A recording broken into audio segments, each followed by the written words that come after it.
New gen എന്ന് പറയുന്ന ഒരു കാറ്റഗറി ഓഫ് പീപ്പിൾ ധാരാളമായിട്ടുണ്ടല്ലോ ഈ സിനിമയിൽ. അത് സാറിന് സാർ അവരിലേക്ക് ഇറങ്ങി ചെല്ലുകയാണോ, അവർ സാറിലേക്ക് കയറി വരികയാണോ ചെയ്തത്?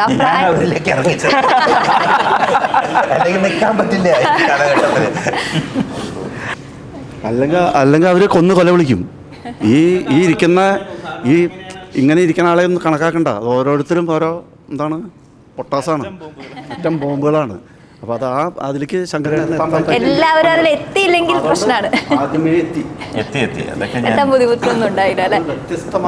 നമ്മൾ ഒരു സിനിമ ചെയ്യുമ്പോൾ നമ്മൾ അതിലേക്ക് ഇറങ്ങി ചെല്ലണം. ബിക്കോസ് എല്ലാവരുടെയും കൂടെ മിങ്കിൾ ചെയ്താൽ മാത്രമേ നമുക്ക് അവരുടെ കൂടെ പിടിച്ച് നിന്ന് അഭിനയിക്കാൻ പറ്റുള്ളൂ. അല്ലെങ്കിൽ നമ്മൾ മസിലൊക്കെ പിടിച്ച് അവിടെ നിന്ന് കഴിഞ്ഞാൽ അതവിടെ തീരും. ബിക്കോസ് ഇന്ന് വരുന്ന എല്ലാവരും മിടുക്കന്മാരാണ്. ഇവരൊക്കെ നന്നായിട്ട് ചെയ്യും.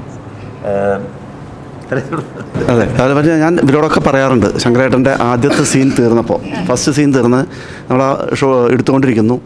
അപ്പോൾ ശങ്കരേട്ടൻ ഒന്ന് ലൈറ്റപ്പിന് ജസ്റ്റ് ഒരു 10 മിനിറ്റ് ഒന്ന് മാറിക്കാന്ന്, അല്ല നിങ്ങൾ ചെയ്തോളൂ എന്ന് പറഞ്ഞിട്ട് ആ ഇരിക്കുന്ന പൊസിഷനിൽ നിന്ന് മാറിയതില്ല.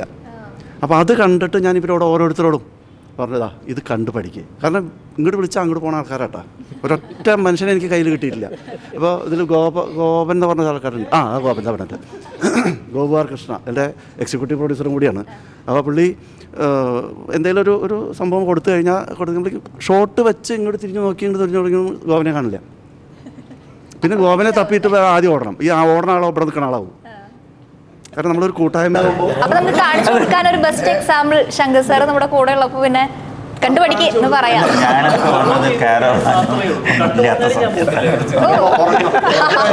അറിയുന്നില്ല, കട്ടു പറയുന്നത് അറിയുന്നില്ലല്ലോ, പിന്നെ എങ്ങനെ പോവും?